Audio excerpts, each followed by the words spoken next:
We have a shot of this, right, so I can send to my mother? Uh, you know, when you do this kind of work, my whole family, thank you. That's fine, get the shot.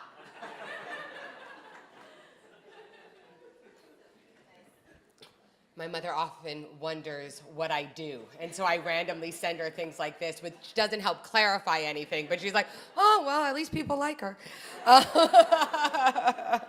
Thank you so much, Sophia, Colleen, Moo, and all of you for coming today. I love talking about inclusion, and I love talking about inclusion with people who create. And so to be here with creatives, when I first got the invitation, I thought of a mentor of mine, Harry Belafonte, always used to say, artists are the keepers of truth.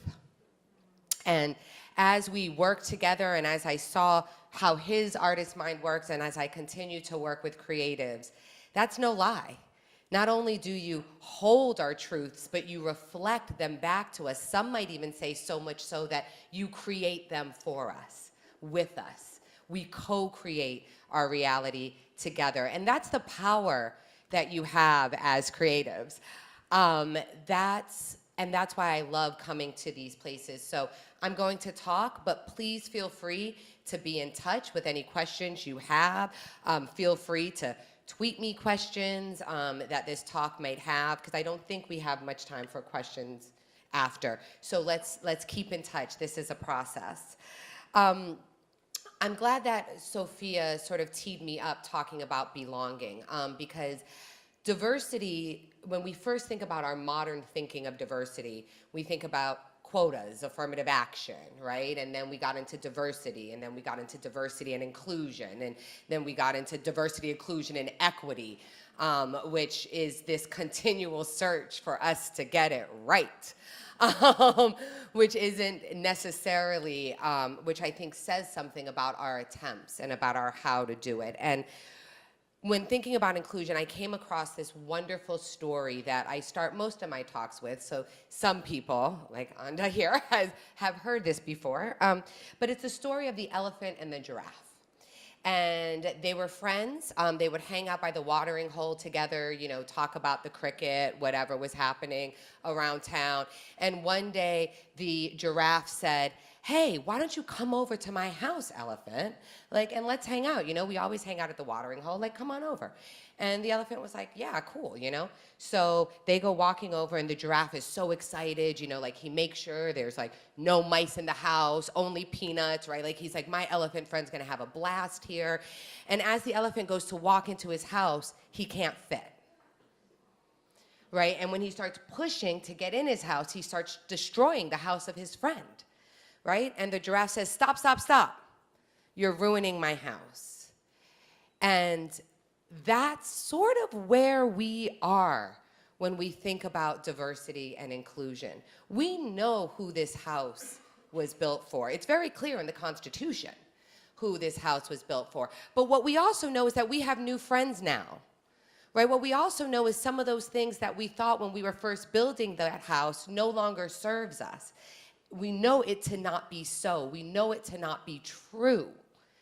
However, our house is what it is. So how do we build a new house? How do we expand this house? Or maybe just build a new one, right? That we can all build together and we can pick out the curtains together.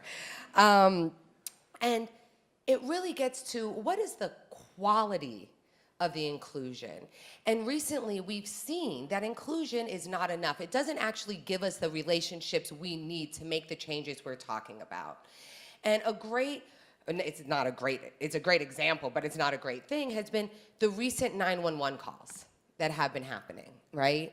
This idea that you can be invited somewhere, you can be standing there, and you still cannot, maybe not belong, right? What is the quality of the relationship? What is the quality of the inclusion?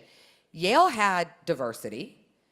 They had inclusion. They brought in, you know, she wasn't the only woman of color, but she didn't belong there, and that's why 911 was called on her, right? So the words are not enough. It's really about what are the relationships that we're building, and how do we build relationships with one another that have us identifying each other as part of our tribe, right? Because if you don't identify, if someone's an outsider, they're going to be an outsider, right? Now, you can make that outsider feel comfortable if ever you bring friends to a family event. That's something you try to do, right? Like, oh, no, she's just crazy. We'll go talk to my cousin over here. But it's not that that person ever, ever becomes, right? There's jokes that they've missed out at, right? There's things that they don't get. And so when you're wanting to do inclusion, you want to think more about how are people coming into this space? How are we making people feel welcome? How are we making people feel like they belong? And if there's any room to answer that question, it's this one right here. You guys create, you guys build, right? You guys ask these questions, and you guys have the openness and the power to actually help us think about things differently and to talk about the quality of the relationship. So what are some best practices? How should people think about this stuff? Well, believe it or not, one of my best examples are primates.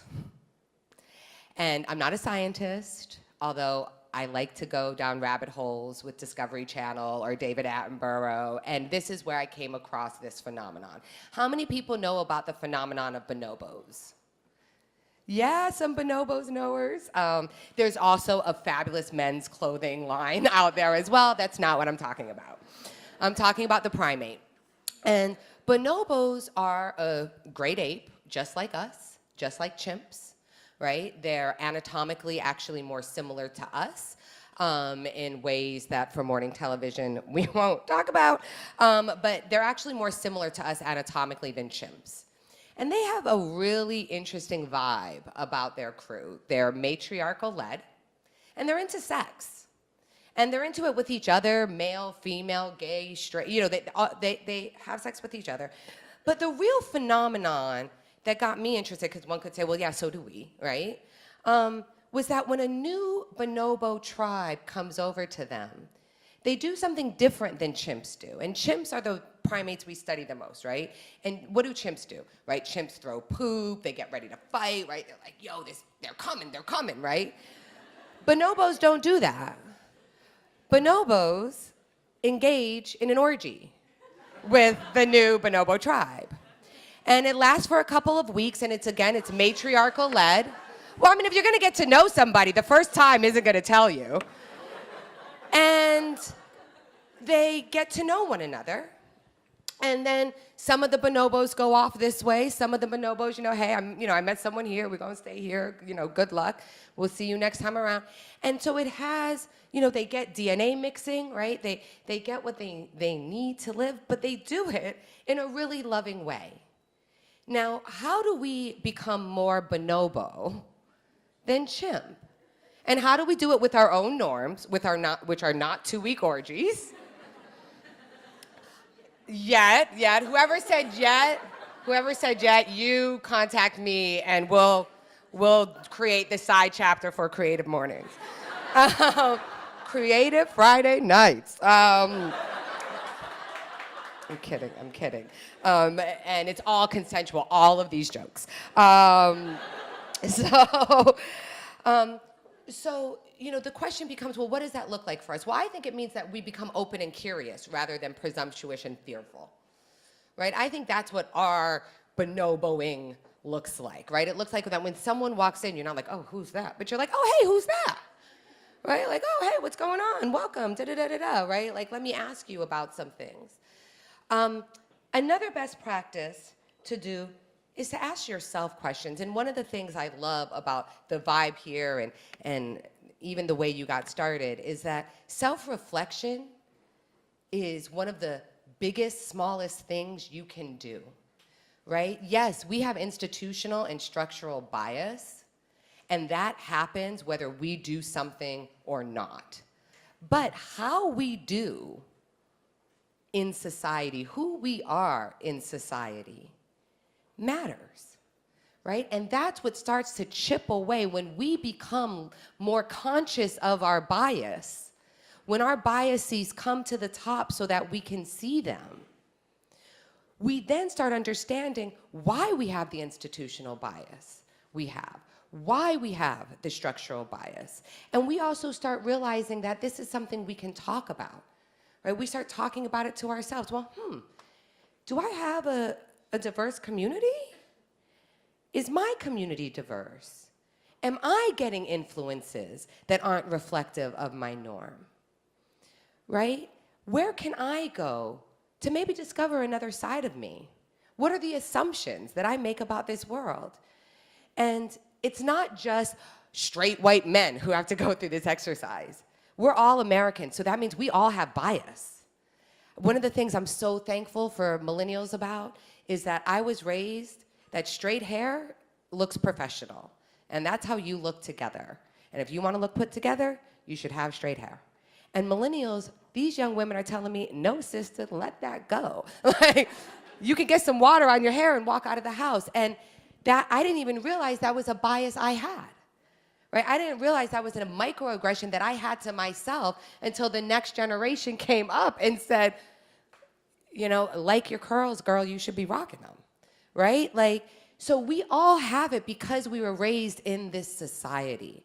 And so asking questions about yourself, about your own assumptions, being open and curious to yourself is also a wonderful best practice that I leave with you today. The last thing that I want to bring up is challenging spaces openly. When these 911 calls were happening, you know, a lot of the memes were about, you know, oh, this is barbecue Becky, right? This is sidewalk Susie, right? Like, and it was all about the white woman that was making that 911 call. But then some other memes got out, which showed the one that I think it was sidewalk or bodega Becky. It was one of the things that happened in New York City. And this white woman is standing there like, oh, he touched my butt, like da-da-da-da. And this other white woman walks by and goes, could you not? Like, she's like, could you not do this right here? Like, we're not about this. And like, she starts advocating, right? Like, as a white woman to another white woman, like, this is why you're making us look bad, right? Like this is not us. I don't know why you live here. And it ended with her being like, just stop being that kind of white lady. And the other white lady was like, okay, white lady. And it was like this moment where like, as a woman of color, like I was like, like, thank you. Cause I just like to go in and get some water and you know, and some Twizzlers. Like, so I'll let y'all handle this. Because we've been getting tired. You know? We've been getting tired of being the only ones holding that space. When you come into a space that's hegemonic in any way, right? That's asking of people to be the same thing, or that where people are the same, maybe just challenge. Maybe just ask some questions. Is this what we want? Because listen, women need space. So if we need a women-only space, then that's what we're doing, and that's okay. But then let's talk about how do we make sure our male allies find out what we're talking about so they can continue to support us, right? How we think about these things and how we challenge only spaces is important, and that we know there are spaces for them. However, if we're going to do this together, and right now it is a question, is America reconciling, or are we just, you know, should we have just divorced during the Civil War, right? Was that like the separation that maybe we should have kept with? We're kind of at that point now, having that conversation again. And so if we do want to come together, if we do want the beloved community, which as a Kingian organizer, I've dedicated my life to try to build, then everyone needs to feel that they belong. Everyone needs to feel that they can thrive. Everyone needs to feel that they matter, that their voices matter, and that their lives matter.